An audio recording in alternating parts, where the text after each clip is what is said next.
할렐루야. 거룩하고 복된 주님의 날이며 오늘 대림절 두 번째 주일입니다. 우리 다 함께 자리에서 일어나셔서 우리 마음과 뜻과 또 정성을 다해서 영과 진리로 거룩하신 하나님께 예배드리겠습니다.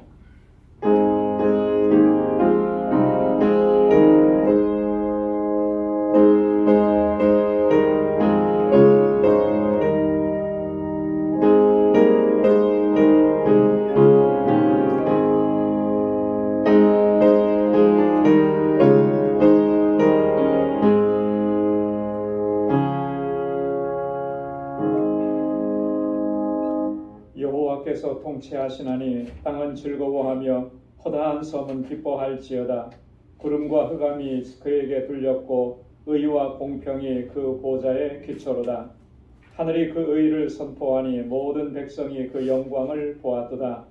여호와여, 주는 땅 위에 지존하시고 모든 신 위에 초월하시니이다. 의인이여, 너희는 여호와로 인하여 기뻐하며 그 거룩한 기념에 감사할지어다. 아멘. 은혜가 풍성하시고 자비로우신 하나님, 오늘도 복되고 거룩한 날을 허락해 주시고 저희들을 주님의 보좌 앞으로 인도해 주셔서 이렇게 하나님을 경배하고 예배케 하심을 감사합니다. 우리의 허물진 모습 그대로 주님 앞에 나왔습니다.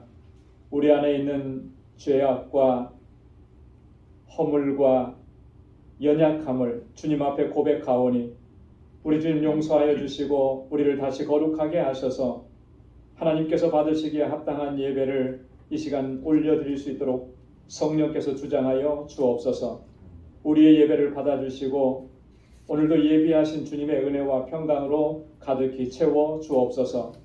예수님의 이름으로 기원하옵나이다. 아멘.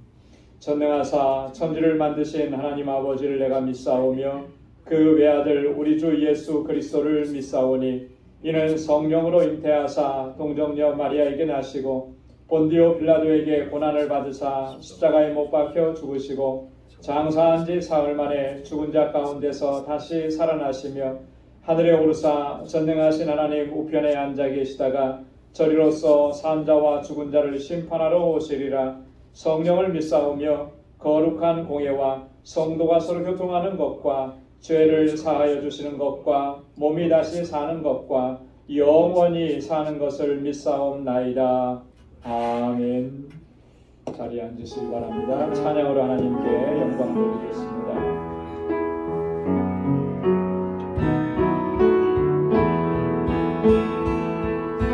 사랑해요. 목소리 높여 사랑해요. 목소리 높여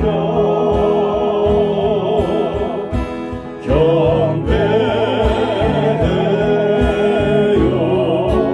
내 영혼 기뻐. 오 나의 왕, 오 나의 왕, 나의 목소리 주의 귀에 곱게 곱게 들으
같이 기도드리겠습니다.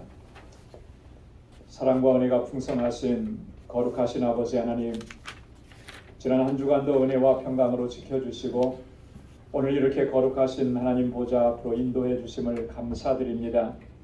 이 시간 신령과 진정으로 예배드릴 수 있도록 성령께서 우리 마음과 생각을 온전히 주장하여 주옵소서.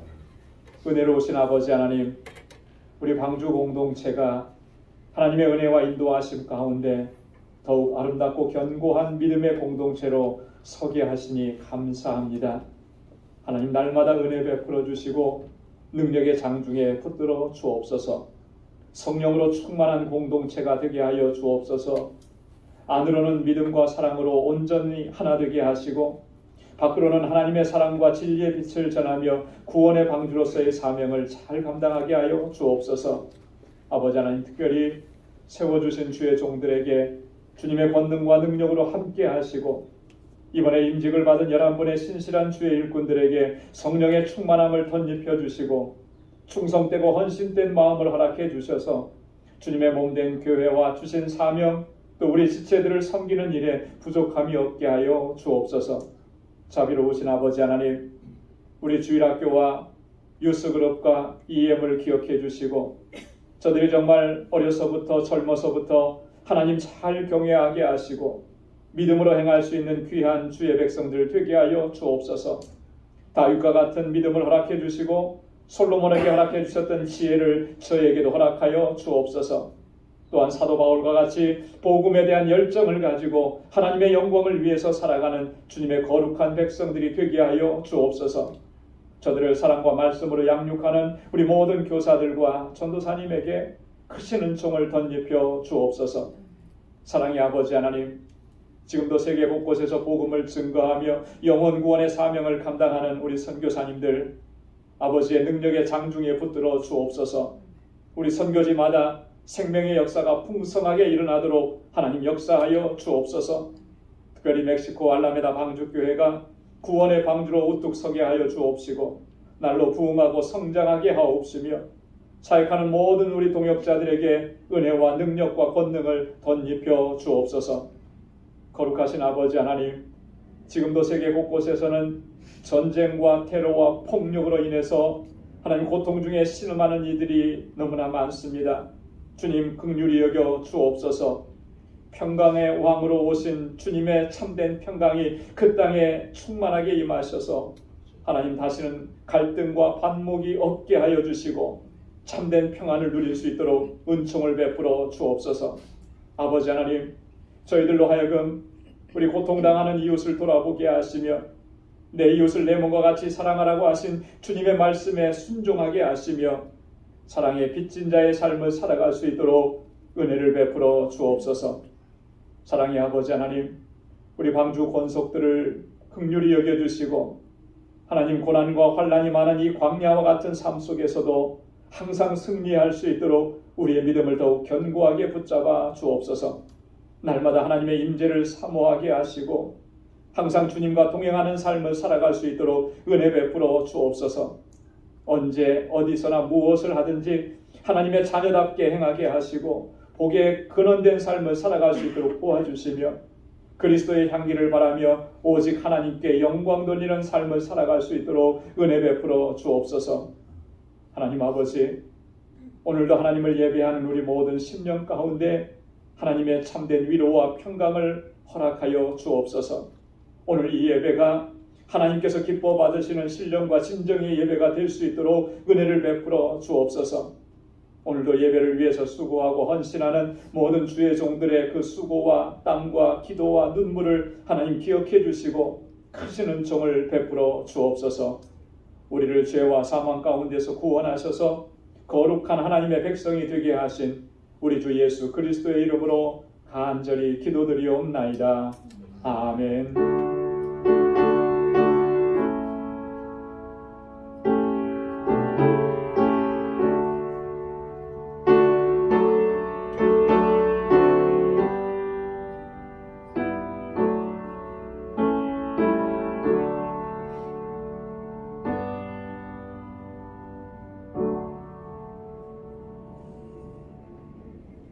오늘 이 시간 우리에게 주시는 하나님의 말씀은 로마서 제2장 17절에서 24절까지 말씀입니다.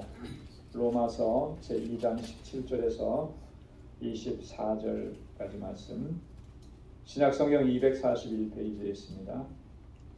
말씀을 받들어 봉독하겠습니다. 유대인이라 칭하는 내가 율법을 의지하며 하나님을 자랑하며 율법의 교훈을 받아 하나님의 뜻을 알고 지극히 선한 것을 좋게 여기며 내가 율법에 있는 지식과 진리의 규모를 가진 자로서 소경의 길을 인도하는 자여 어두움에 있는 자의 빛이요 어리석은 자의 훈도여 어린아이의 선생이라고 스스로 믿으니 그러면 다른 사람을 가르치는 내가 내 자신을 가르치지 아니하느냐? 도적질 말라 반포하는 내가 도적질하느냐? 간음하지 말라 말하는 내가 간음하느냐? 우상을 가증히 여기는 내가 신사의 물건을 도적질하느냐? 율법을 자랑하는 내가 율법을 범함으로 하나님을 욕되게 하느냐? 기록된 바와 같이 하나님의 이름이 너희로 인하여 이방인 중에서 모독을 받는도다. 아멘. 할렐루야. 할렐루야. 아멘. 자신이 하는 일에 대해서 자부심을 갖는 거 여러분 매우 중요합니다. 이 자부심을 갖지 못한다고 하면은 우리가 어떤 일을 하면서 진정한 만족과 기쁨을 누릴 수가 없습니다. 여러분 어쩔 수 없이 하는 일, 마지못해서 하는 일에서 과연 행복을 누릴 수가 있겠습니까? 마지못해서 하는데, 할 수 없어서 하는데 짜증만 나고 하기 싫고 그렇죠. 거기서 행복을 누리고 만족을 누리고 기쁨을 누린다라고 하는 것 거의 불가능한 일입니다. 그렇기 때문에 우리가 무슨 일을 하든지 그 일에 대해서 자부심을 갖고 자긍심을 갖는 것은 너무나 중요합니다. 누가 뭐라고 해도 사람들이 그것이 하찮은 일이라고 이렇게 평가절하를 해도 나 자신만큼은 그 일을 하면서 자부심을 가져야 한다라고 하는 것이죠. 물론 이런 자부심, 자긍심이 너무 지나쳐가지고 다른 사람들을 무시하고 멸시하게 되는 것, 이것은 우리가 철저하게 경계해야 될 그런 문제인 것입니다. 여러분, 이 자부심이라고 하는 말은 한마디로 말해서 자신을 자랑스럽게 여기는 거예요. 자기가 하는 일을 자랑스럽게 여기고 자기 자신을 자랑스럽게 여기고 또 내가 속한 그런 단체, 그 그룹을 자랑스럽게 여기는 마음, 이게 자부심인 겁니다. 비슷한 말로 우리는 자긍심이라고 하는 말도 종종 사용을 합니다. 스스로에 대해서 긍지심을 갖는, 긍지를 갖는 것이죠. 이 긍지라고 하는 것은 자기 자신의 어떤 능력을 믿기 때문에 갖게 되는 당당함이라고 하는 거예요. 나는 할 수 있다. 나는 충분히 할 수 있다. 그런 자기 자신의 능력에 대해서 믿음이 있는 거죠. 그래서 당당한 거예요. 누구에게나 무엇을 하든지 어디에 서든지. 이게 이제 자긍심이라고 하는 거죠. 이 자부심과 자긍심은 거의 비슷한 의미로 사용이 됩니다. 하지만 일상적으로 이 두 단어를 사용할 때는 약간 좀 차이가 있어요. 어떤 차이냐면 자부심이라고 하는 것은 상당히 개인적인 것과 관계가 있을 때 자부심이라 그렇게 얘기하죠. 자긍심이라고 하는 것은 그거보다는 조금 더 확장된 개념입니다. 또 넓은 개념을 가지고 있습니다. 그래서 예를 들어서 이런 거죠. 내가 학창 시절에 공부를 잘했다. 성적표를 보니까 전부 다 수로만 되어 있다. 나는 이것에 대해서 자부심이 있다. 이렇게 얘기하는 거예요. 내가 좋은 대학에 진학을 했다. 나는 그 대학에 진학한 것에 대해서 자부심이 있다. 이렇게 자기와 관계된 건 자부심이 있다 얘기하는 거예요. 자긍심이라고 하는 것은 좀 폭이 넓습니다. 이런 거죠. 나 개인의 차원을 넘어서서 어떤 내가 속한 단체나 사회나 그 그룹 혹은 더 넘어서서 국가와 민족과 관계된 그런 것. 예를 들어서 나는 한글의 우수성에 대해서 자긍심이 있다. 이렇게 얘기해요. 자긍심을 느낀다. 한글의 우수성. 그걸 가지고 내가 자부심을 느낀다. 이렇게 표현을 잘 안 하죠. 또 예를 들어서 올림픽에 나가는 선수들을 보면서 금메달 딴 선수들을 보면서 나는 우리 민족에 대한 자긍심을 느낀다. 이렇게 표현을 하는 거예요. 물론 세밀하게 들어가면 조금 이렇게 차이가 있지만 넓은 면에서 보면 자기 자신을 프라이드하게 생각하는 그런 마음에 있어서는 똑같은 거예요. 제가 왜 이런 자부심에 대한 이야기를 하느냐 하면 오늘 본문의 말씀에 기록되어 있는 유대인들을 오늘 본문의 말씀은 사도 바울이 유대인들을 향해서 지적하는 내용이거든요. 근데 그 유대인들은 굉장한 자부심이 있었습니다. 개인적인 자부심도 있고 민족적인 자긍심도 있었고 뭐 타의 추종을 불허할 정도죠. 역사적으로 보면 유대인들은 그 자부심이 대단했는데 그 자부심을 갖게 된 근거가 어디에 있느냐 하면 하나님께서 자신들만을 선민으로 택해 주셨다라고 하는 이 사실에 있는 거예요. 그래서 이 선민 사상이 굉장히 뛰어난 것이죠. 하나님께서 우리 민족을 택하셨다. 하나님께서 나를 택하셔서 하나님의 자녀로 삼아주셨다. 여러분 이 선민 사상, 이 자부심이 사실은 유대인들을 강력하게 지탱해주는 힘이 되었다라고 하는 것입니다. 그런데 문제는 뭐냐면 이 자부심이 너무나 지나쳐버린 거예요. 너무나 지나쳐버려서 자기 민족 외의 다른 민족들은 이방인들로 취급을 하잖아요. 얼마나 무시하고 멸시하고 얼마나 폭력적이고 지금도 우리가 이스라엘과 팔레스틴 하마스 가지고 지금 여전히 또 그렇게 전쟁을 아직도 하고 있는 모습을 보면서 물론 테러 집단에 대해서 공격을 가하는 것이지만 그로 인해서 수많은 인명, 그냥 평범한 백성들이 국민들이 피해를 입고 고통을 당하는데 그렇게 아랑곳하지 않는 거죠. 목적을 달성하기 위해서 그렇게 해도 된다고 생각하는 그런 마음들이 그 기저에 깔려 있는 거예요. 그런 마음을 갖게 하는 가장 큰 요소가 그런 거죠. 하나님은 우리를 택하셔서 우리는 선민이고 이방인들은 다 멸망당해야 될 그런 존재들이다. 실제로 유대 랍비들의 문서에 보면 어느 랍비가 그런 얘기를 했다고 해요. 이방인들은 지옥불에 땔감으로 쓰기 위해서 창조된 사람들이다. 이렇게 얘기합니다. 지옥불을 더 뜨겁게 달구기 위해서 땔감이 필요한데 그 땔감의 용도로 이방인들은 존재하는 것이다. 이렇게까지 얘기한 사람이 있습니다. 이게 그럼 말이 되는 소리겠습니까? 그런데 그들의 비뚤어진 자부심, 비뚤어진 선민사상은 그렇게까지 나아가면서 다른 사람들을 무시하고 멸시한다라고 하는 거죠. 이게 유대인들의 가장 심각한 문제였다라고 하는 겁니다. 오늘 본문의 말씀을 보면 이런 자부심을 갖고 있던 유대인들을 향해서 바울이 하는 얘기는 그거예요. 그들이 정말 하나님 앞에서 얼마나 심각한 죄를 범하고 있느냐 이걸 얘기하는 것입니다. 오늘 사도 바울이 지적하고 있는 이런 내용들이 어떻게 보면 바울에게만 해당되는 유대인들에게만 해당되는 것이 아니라 오늘 우리들에게도 해당되지 않겠느냐라고 하는 거예요. 왜냐하면 여러분 정도의 차이는 있지만 우리도 유대인들처럼 그런 마음 자세, 그런 태도를 가지고 살아가고 있지 않는가라고 하는 거예요. 나는 전혀 그렇지 않다. 이렇게 얘기할 수 있겠습니까? 그렇게 부정할 수 있는 사람들은 많지 않을 것이라는 생각이 듭니다.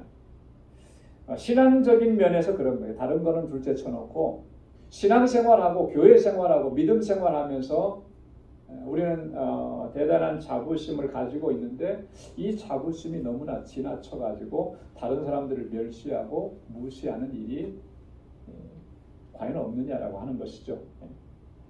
한국에 있을 때도 보면 그래요. 굉장히 큰 세계적으로 큰 교회에 출석하는 교인들이 가지고 있는 마음 그런 거 있어요.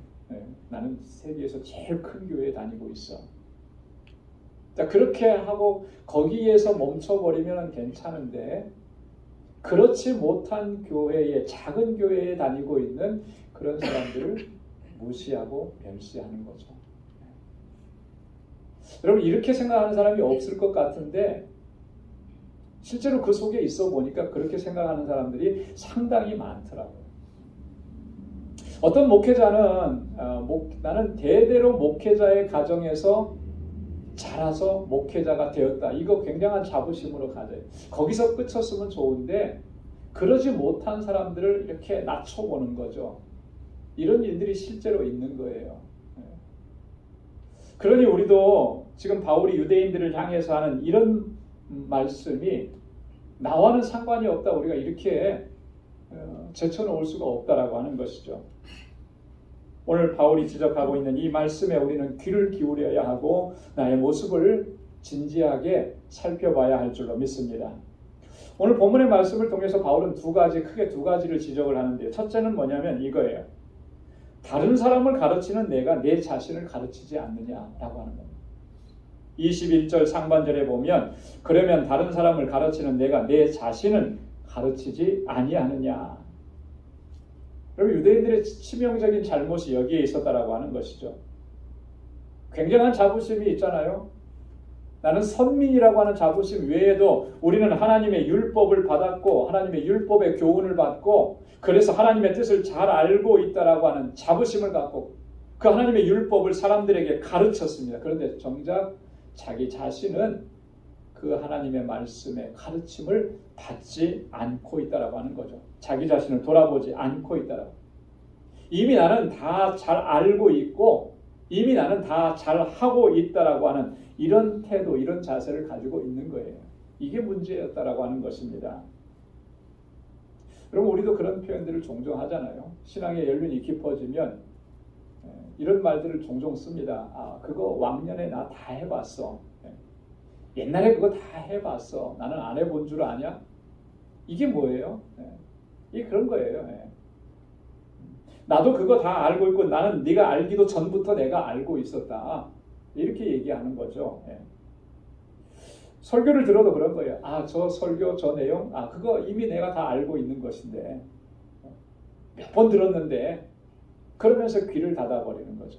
오늘 나에게 주시는 하나님의 말씀으로 내가 교훈을 받고 오늘 나의 삶을 하나님께서 어떻게 인도해 가실지 그 말씀에 집중하고 내게 오늘 어떤 은혜를 주실까 사모하는 마음으로 주님 앞에 서지 않고 일단 그렇게 해버리는 거죠. 나는 더 이상 교훈을 받지 않아도 된다라고 은연중에 그런 생각을 가지고 살아가는 거예요. 유대인들이 지금 그랬던 바울이 지금 반문을 하는 것입니다. 정말 그러냐라고 하는 거예요. 정말 너희가 잘하고 있느냐라고 하는 거예요.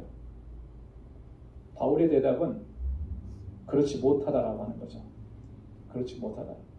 오늘 본문 말씀 21절 하반절에서 23절까지 말씀을 보면 바울이 이렇게 얘기합니다. 도적질 말라 반포하는 내가 도적질하느냐? 간음하지 말라 말하는 내가 간음하느냐? 우상을 가증히 여기는 내가 신사의 물건을 도적질하느냐? 율법을 자랑하는 내가 율법을 범함으로 하나님을 욕되게 하느냐? 여러분 얼마나 신랄합니까? 가르치기는 뭐라고 가르쳐요? 도적질하지 마십시오. 간음하지 마십시오. 우상은 절대로 섬기면 안 됩니다. 우상은 가증한 것입니다. 이렇게 가르쳐요. 뭐 가르치는 거죠? 율법을 가르치는 거예요. 하나님의 말씀을 가르치는 거예요. 근데 바울이 보니까 뭐예요? 그렇게 말하면서 너는 도적질하고 너는 간음하고 너는 신사의 물건을 도적질하고 하나님의 말씀, 하나님의 율법을 너희가 범하고 있다. 그렇게 하나님을 욕되게 하고 있다라고 하는 것이죠. 여러분 왜 이런 현상이 일어나는 것이겠습니까? 그 이유는 간단해요. 다른 사람은 가르치면서 자기 자신은 교훈을 받지 않기 때문에 그런 거예요. 남에게 하는 얘기를 자기에게는 적용시키지 않기 때문에 이런 모순적인 행위가 발생하게 된다라고 하는 거예요. 그 가르침의 대상이 내가 아니고 다른 사람이라는 거죠. 나는 예외라고 생각을 하는 거예요. 왜? 지금까지 내가 신앙생활 이렇게 오래 해왔고 교회의 중직을 맡아서 감당하고 있고 나는 목사고 그러니까 나에게는 적용을 안 시키는 거예요. 그러니까 결국 이런 모순적인 일들이 일어나게 되는 거예요. 예수님께서 아주 심각하게 경고하셨습니다. 마태복음 23장 2절로 3절에 보면 서기관들과 바리새인들이 모세의 자리에 앉았으니 그러므로 무엇이든지 저희의 말하는 바는 행하고 지키되 저희의 행하는 행위는 본받지 말라. 저희는 말만 하고 행치 아니하며. 여러분, 이 서기관들과 바리새인들은 당시에 대표적인 종교 지도자들 아닙니까? 하나님의 율법을 누구보다도 잘 안다고 모세의 자리에 앉았다 그랬잖아요. 율법을 가지고 있다 그랬어요. 율법을 가르친다 그러는 거예요. 자, 그런데 주님이 하시는 말씀은 저들이 말하는 바는 지키지만 저들이 하는 행위는 본받지 말라. 왜요? 말만 하고 행하지 않는다라고 하는 것입니다. 여러분, 중요한 게 이거죠. 다른 사람을 가르치려고 하기 전에 내가 먼저 나 자신이 교훈을 받고 나 자신의 신앙의 삶의 모습을 하나님 앞에 바로 세워가는 것, 이것이 중요한 것입니다. 그렇게 하지 않으면 우리도 오늘 이 유대인들처럼 서기관과 바리새인들처럼 그렇게 위선적이고 외식으로 가득한 모습으로 전락할 수밖에 없다라고 하는 거예요. 이건 심각한 경고인 것이죠. 그래서 야고보는요, 우리에게 이렇게 경고했습니다. 야고보서 3장 1절에 보면 내 형제들아 너희는 선생된 우리가 더 큰 심판을 받을 줄 알고 많이 선생이 되지 말라. 선생된 자들이, 가르치는 위치에 있는 자들이 더 많은 심판을 받게 될 것이다 라고 하는 거예요. 그 자리가 좋은 것 같고 그 자리가 참 우월한 것 같고 그 자리가 굉장히 프라이드한 것 같은데 조심하라라고 하는 거죠. 더 큰 심판을 받게 될 것이다. 왜 그렇게 심판을 받게 되는 것이겠습니까? 다른 사람을 열심히 그렇게 가르치고 옳은 길로 인도했는데요.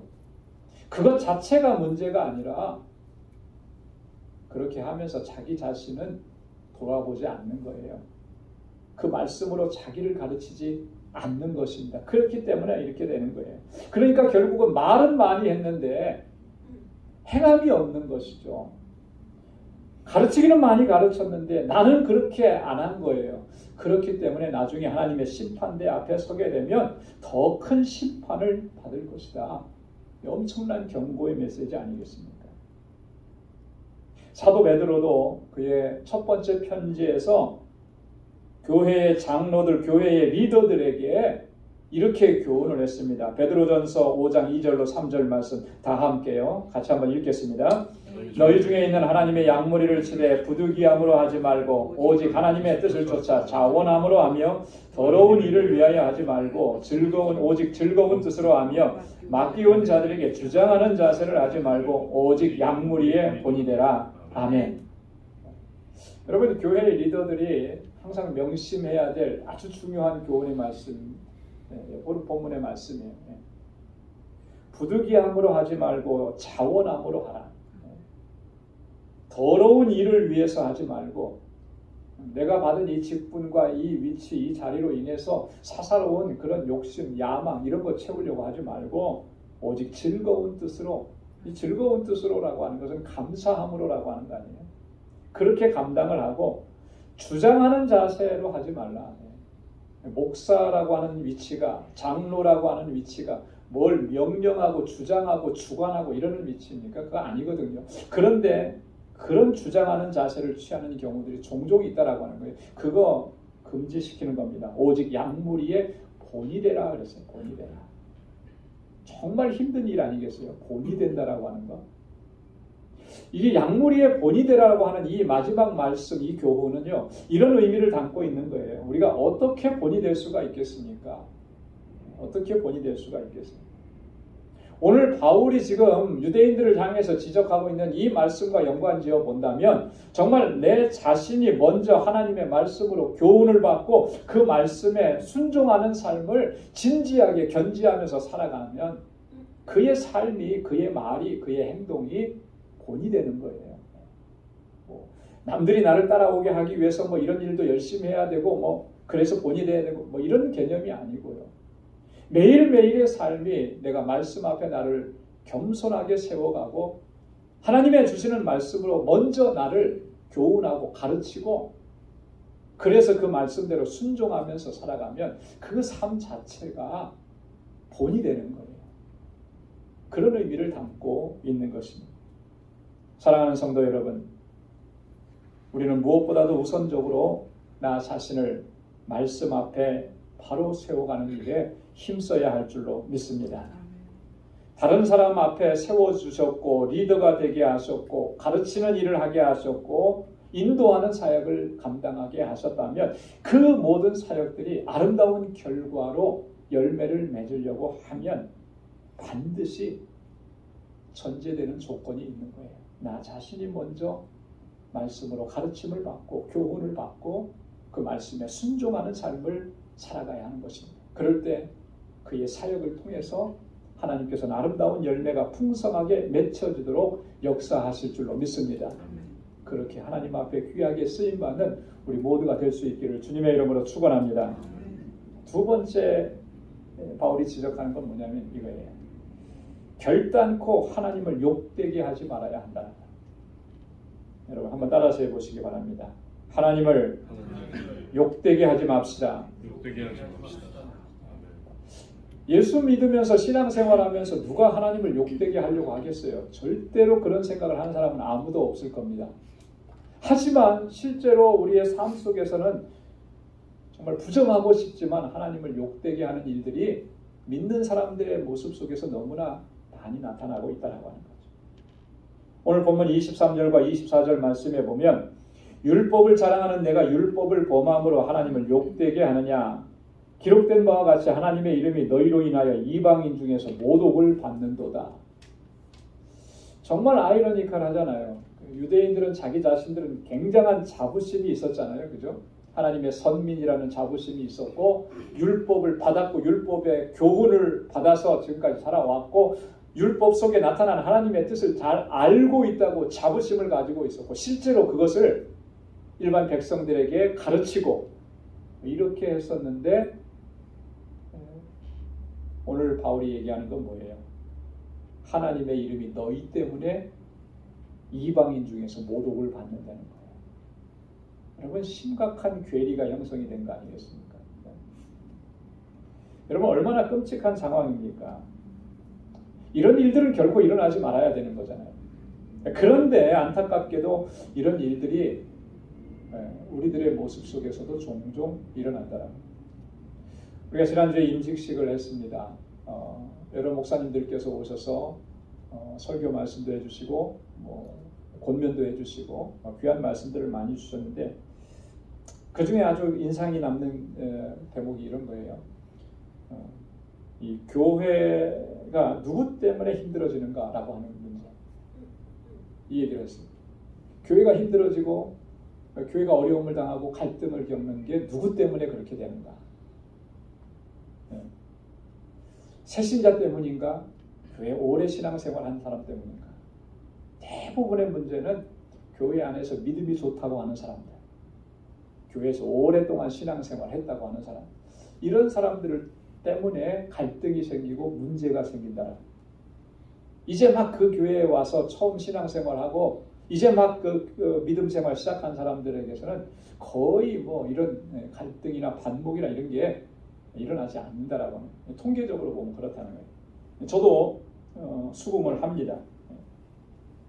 여러분 예수 잘 믿는다고 하는데 그 사람 때문에 문제가 생기는 거예요.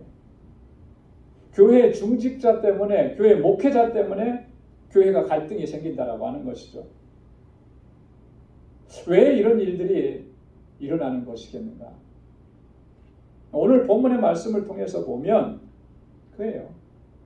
우리가 하나님의 말씀대로 하지 않기 때문에 그런 거예요.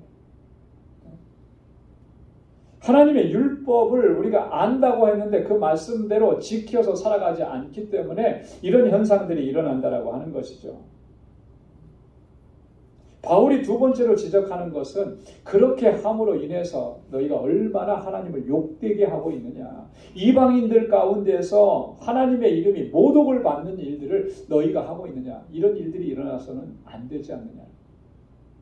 여러분 교회 안에서 이런 갈등과 다툼이 일어나는 것이 단순히 여기에서만 끝나는 문제가 아닌 거예요. 그죠? 교회 밖에서 교회를 바라보는 사람들은 그런 모습을 보면서 어떻게 이야기하겠느냐라고 하는 거죠. 저들이 믿는 하나님이라고 하는 존재는 과연 어떤 존재인가? 어떻게 판단하고 어떻게 생각을 하겠습니까? 교인들이 다 모여서 교회가 시끄럽고 나눠지고 갈라지고 싸우고 욕하고 비난하고 정죄하고 이러는데 그런 교회를 바라보는 사람들은 뭐라고 생각을 하겠어요? 우리가 믿는 하나님을 그들은 어떻게 평가하고 판단하겠느냐라고 하는 거예요. 하나님의 이름이 모독을 받는 거 아니겠어요? 우리가 율법을 범함으로 이런 일들을 행하고 있는 거예요. 하나님의 말씀대로 우리가 순종하지 않으므로 이런 일들을 범하고 있는 거예요. 여러분, 이 율법의 핵심은 뭐겠습니까? 율법의 핵심은 사랑이에요. 율법의 중심은 사랑입니다. 모든 명령이 무겁고 딱딱하고 힘들어 보이지만 그 배경은 사랑입니다. 하나님이 우리를 얼마나 사랑하시는지를 보여주시는 거고. 예수님께서 그래서 율법이 가장 중요한 율법이 뭐냐고 묻는 사람에게 그렇게 얘기했습니다. 하나님을 사랑하고 내 이웃을 사랑하는 것이다. 사랑이에요, 사랑. 사랑이 빠지게 되면 우리는 하나님의 말씀 전체를 다 거역하는 거예요. 사랑이 빠진 그곳에는 우리가 하나님의 말씀에 순종하는 모습이 전혀 없는 것이죠. 율법을 범하고 있는 거예요. 그러니까 결국은 그러한 우리의 행위들로 인해서 하나님의 이름이 모독을 받게 되는 이런 역사가 일어나게 되는 것입니다. 하나님의 말씀을 순종하지 않고 하나님의 말씀대로 우리가 따라서 살지 않게 되면 이런 결론에 도달할 수밖에 없다라고 하는 것이 바울의 지적인 것입니다. 그러니까 우리가 하나님의 말씀을 따라서 율법의 진리를 따라서 행하는 것이 얼마나 중요한 것인지를 다시 한번 이 말씀을 통해서 우리가 깨달아야 되는 것입니다. 결코 우리가 가볍게 여겨서도 안 되고 정말 진중하게 이 말씀을 우리가 받아들여야 하는 것이죠. 물론 우리가 그렇게 항변할 수도 있을 겁니다. 우리의 연약함과 우리의 부족함, 우리의 완전하지 못한 이 모습으로 인해서 우리가 하나님의 말씀대로 순종하지 못하는데 그 순종하지 못한 것이 그렇게 심각한 일이겠습니까? 하나님께서도 우리의 연약함을 다 아시는 거 아니겠습니까? 물론 충분히 우리가 그렇게 이야기할 수 있어요. 물론 하나님께서도 아시죠. 우리의 연약함을 아시고 우리의 부족함을 아시고 아십니다. 그렇기 때문에 우리를 불쌍히 여겨주시고 우리를 긍휼히 여겨주셔서 오늘 이 자리에 있게 하신 겁니다. 그 은혜 안에서 살아가게 하신 거예요. 그러나 우리가 좀 더 생각해 봐야 될 것은 이런 거예요. 연약하고 부족해서 말씀에 온전히 순종하지 못하는 것과 말씀대로 순종하면서 살려고 힘쓰지 않는 것과는 너무나 차이가 많은 것이라고 하는 거죠. 연약하고 부족하지만 그래도 말씀대로 순종하고 그 말씀 안에서 살아가려고 힘쓰는 사람들에게는 하나님께서 한량없는 은혜를 베풀어 주시는 거예요. 긍휼을 베풀어 주시는 겁니다. 그리고 그러한 삶을 하나님께서 기뻐하시는 거예요. 완전하지 못해도 그렇게 하나님의 뜻대로 순종하면서 살려고 하는 그 몸부림침을 하나님께서는 기뻐하신다라고 하는 것이죠. 하지만 우리가 말씀에 순종하지 않는다면, 이 말씀대로 따라가기로 힘쓰지 않는다면 그러한 삶은 결국 어떻게 되느냐는 거죠. 오늘 바울이 이야기한 것처럼 결국에는 하나님을 욕되게 하고 하나님의 이름이 모독을 받게 합니다. 오늘 이렇게 하나님을 예배하고 하나님을 경배하고 찬양하고 이 안에서 우리는 은혜 받았다고 하면서 정작 우리의 삶의 현장으로 나아가서 우리가 말씀대로 순종하지 않고 말씀을 따라 살지 않는다면 결국 하나님께서 모독을 받으시고 하나님의 영광을 가리우는 일이 되는 것입니다.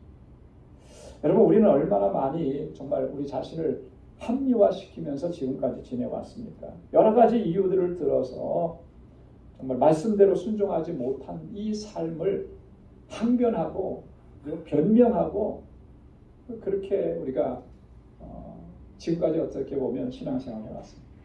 그러다 보니까 나타나는 현상 중에 하나가 뭐냐면 안에 내성이 생기는 거예요. 그래서 말씀을 통한 도전이 없는 거예요.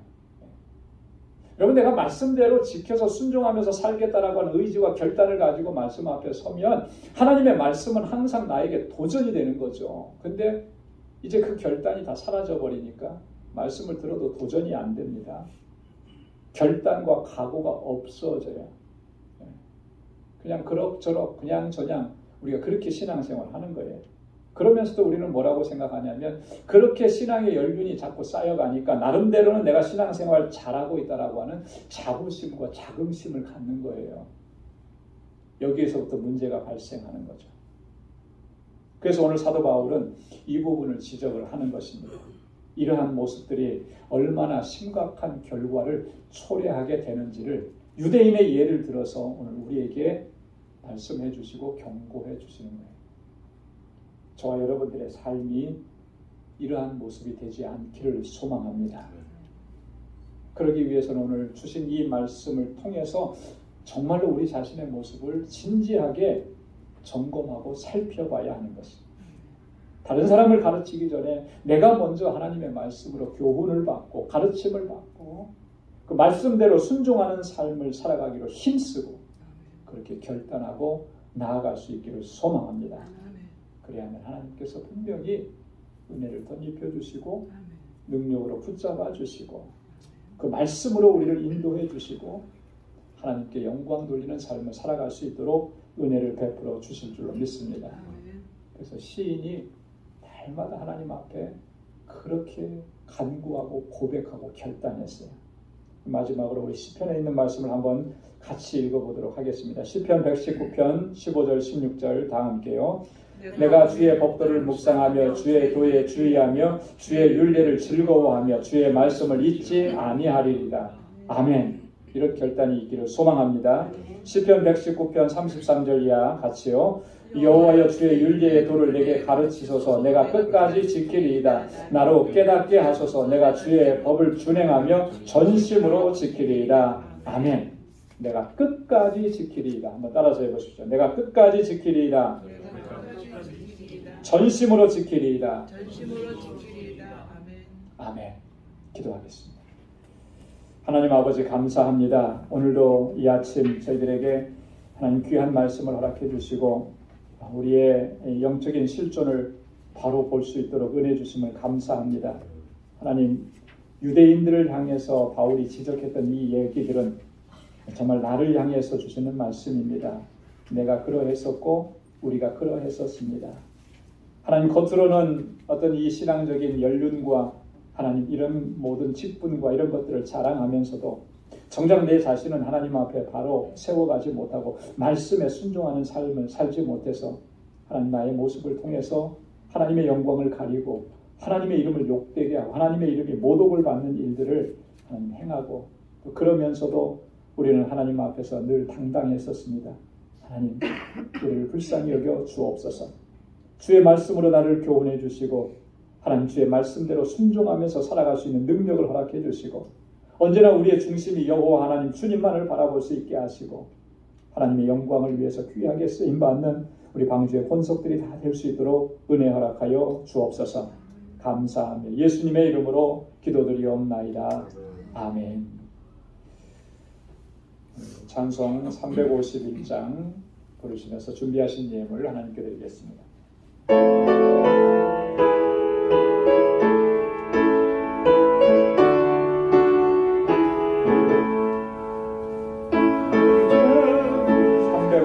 장입니다.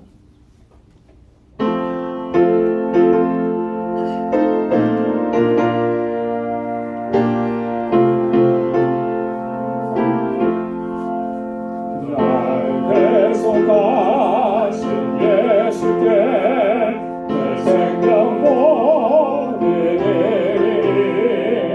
내 진실 알게 하소서. 내 구주의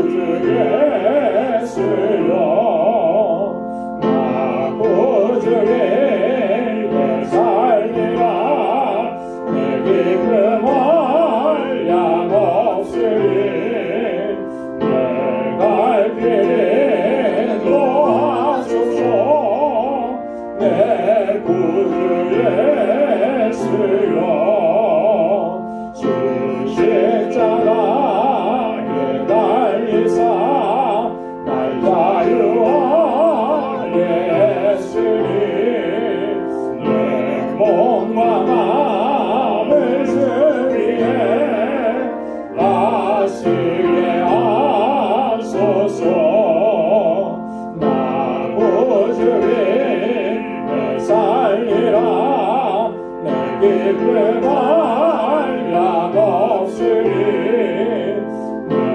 갈 길에 놓아소서 내 구주 예수여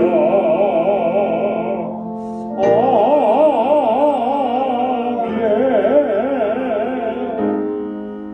나 가진 모든 것 다 주의 것이니 귀한 귀한 선물을 다 주께 바치네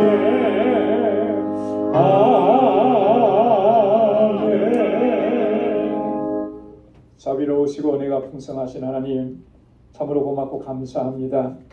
오늘도 복되고 거룩하게 구별한 이날에 하나님을 예배하게 하시고 우리의 예배를 흠양해 주시고 놀라우신 하나님의 은혜로 주의 평강으로 덧입혀 주시니 하나님 감사합니다. 매일매일의 삶이 은혜 안에 살아가고 있음을 우리가 단 한순간도 잊어버리지 않게 하시고 늘 기억하며 감사하며 하나님께 영광 돌리며 살아가는 우리 방주의 권속들이 다 되게 하여 주옵소서. 주님의 은혜를 기억하며 이 시간 하나님 우리에게 허락해 주신 물질을 구별하여서 감사의 예물로 또한 11조의 예물로 선교의 예물로 주님 앞에 올려드립니다. 아버지 하나님, 이 광야와 같은 삶 속에서도 결코 소망을 잃지 않게 하시고 낙심하지 않게 하시고 오직 주님만 바라보게 하시고 하나님 은혜 안에서 늘 승리하는 삶이 되도록 도와주옵소서. 하나님이 나의 주인이십니다. 온전히 하나님의 뜻에 쫓아 순종으로 나아가게 하시고 아버지 하나님께서 뜻하신 일에 하나님 귀하게 쓰임받는 우리 모두가 되게 하여 주옵소서. 아버지 하나님 땅 끝까지 이르러서 복음을 증거하라고 하신 주님의 명령, 우리가 주님 부르시는 그날까지 이 사명 잘 감당하게 하시고 또 우리 방주교회 허락해 주신 이 선교적 사명 온전히 감당케 하시며 하나님 우리 모든 함께 기도하며 후원하며 통역하는 우리 선교사님들과 선교지마다 주님의 놀라우신 은혜를 더하여 주옵소서. 우리 몸된 주님의 몸된 교회가 정말 믿음의 공동체로 사랑의 공동체로 소망의 공동체로 든든하게 서가길 원합니다. 그래서 눈물로 기도하고 또 땀 흘려 수고하고 협력해서 함께 주님의 뜻을 이뤄가는 사랑하는 주의 종들의 그 헌신과 수고를 기억해 주옵시고 하나님 그 마음으로 드려진 이 예물 하나님 기뻐 흠양하여 주옵소서. 하나님 우리를 복되게 하셨고 또 복의 근원이 되게 하시는 은혜 감사합니다. 이제는 우리에게 허락해 주신 이 은혜와 하나님의 놀라우신 은총을 증거하고 전하고 나누며 살아가는 하나님 복의 근원된 삶이 되도록 도와주옵소서. 이 마음으로 우리 이웃을 생각하며 주님 앞에 올려드린 이 구제의 예물이 하나님의 사랑과 하나님의 은혜를 나누는 도구가 되게 하여 주옵소서. 오늘도 하나님 교회 구석구석에서 하나님 정말 헌신하고 수고하는 주의 종들의 그 귀한 땀과 눈물을 기억해 주시고 주의 은혜로 풍성하게 채워 주옵소서. 또 한 주간의 삶을 향하여서 나아가는 그 발걸음을 주님께서 지켜주시고 주의 말씀이 그 발에 등이 되게 하셔서 말씀대로 순종하며 살아가게 하시고 하나님의 영광을 위해서 살아갈 수 있는 우리 방주의 권속들이 다 되게 하여 주옵시고 또 저희의 가정과 직장과 생업의 터전을 이 한 주간도 견고하게 지켜 주옵소서. 감사하며 예수님의 이름으로 기도드리옵나이다. 아멘. 우리 전후좌우에 계신 분들과 함께 인사 나누시기 바랍니다. 샬롬, 주님의 평강이 함께하길 바랍니다. 사랑합니다. 축복합니다. 우리 가까이 찾아가셔서 손도 잡아주시고 인사해 주시기 바랍니다.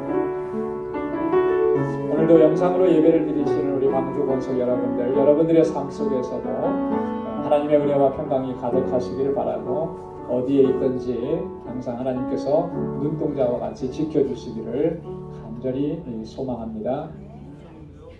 감사합니다. 교회 소식 전해드리도록 하겠습니다. 오늘 대림절 두 번째 주일입니다. 그래서 이 앞에 초가 두 개 켜졌는데요. 이 땅에 오시는 주님께서 오셔서 우리를 구원하셔서 하나님의 자녀로 삼아주셨습니다. 그래서 우리가 은혜 안에서 이렇게 살아갑니다. 이 은혜에 늘 감사하면서 또 다시 오실 주님을 대망합니다. 주님이 오시는 그날 부끄러움 없이 우리가 주님 앞에 서도록 오늘 이 하루하루의 삶을 하나님 앞에 바로 세워나가는 우리 모두가 되기를 소망합니다. 우리 지난 주일에 임직식 정말 하나님의 은혜 가운데 임직식을 잘 마쳤습니다.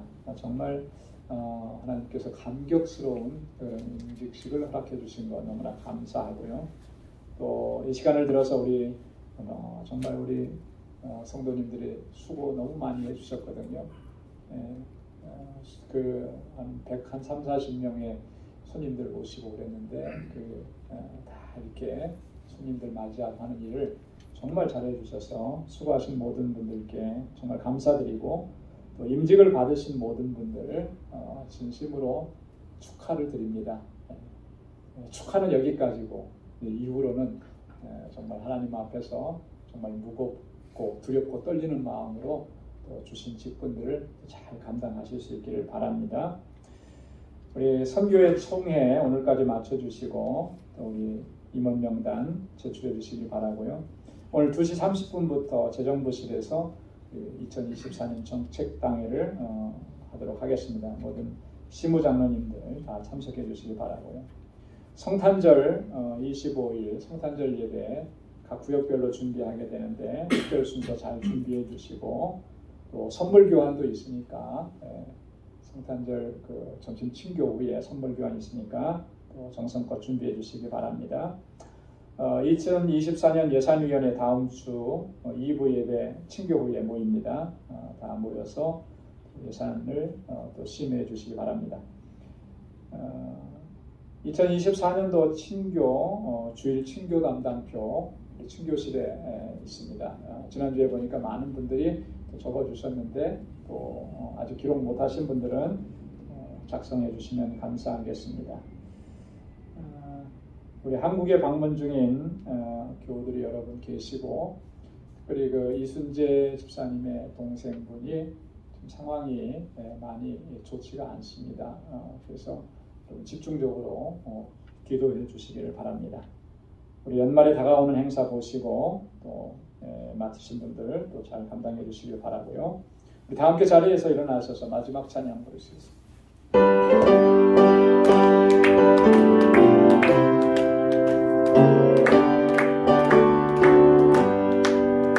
온 세상 위하여 나보는 전하리 만백성 모두 나와서 주 말씀 들어라 죄짐에 빠져서 헤매는 자들아 주님의 음성 못 듣고 너 구원받아라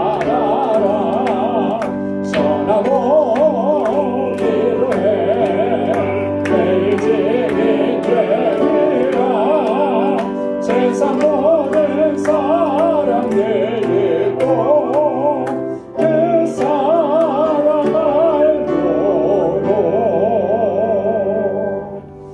아멘. 이제는 우리 주 예수 그리스도의 무한하신 은혜와 하나님 아버지의 크고 놀라우신 사랑과 성령의 위로 교통 충만하심의 역사가 이제 주신 말씀을 붙잡고 주의 말씀에 순종하며 겸손하게 주님의 뜻을 따라 하나님께 영광 돌리는 삶을 살아가기로 결단하는 우리 방주의 모든 믿음의 권속들과 또 저들의 가정과 직장, 생업의 터전 후에 이제로부터 영원까지 함께 하시기를 간절히 축원하옵나이다. 아멘.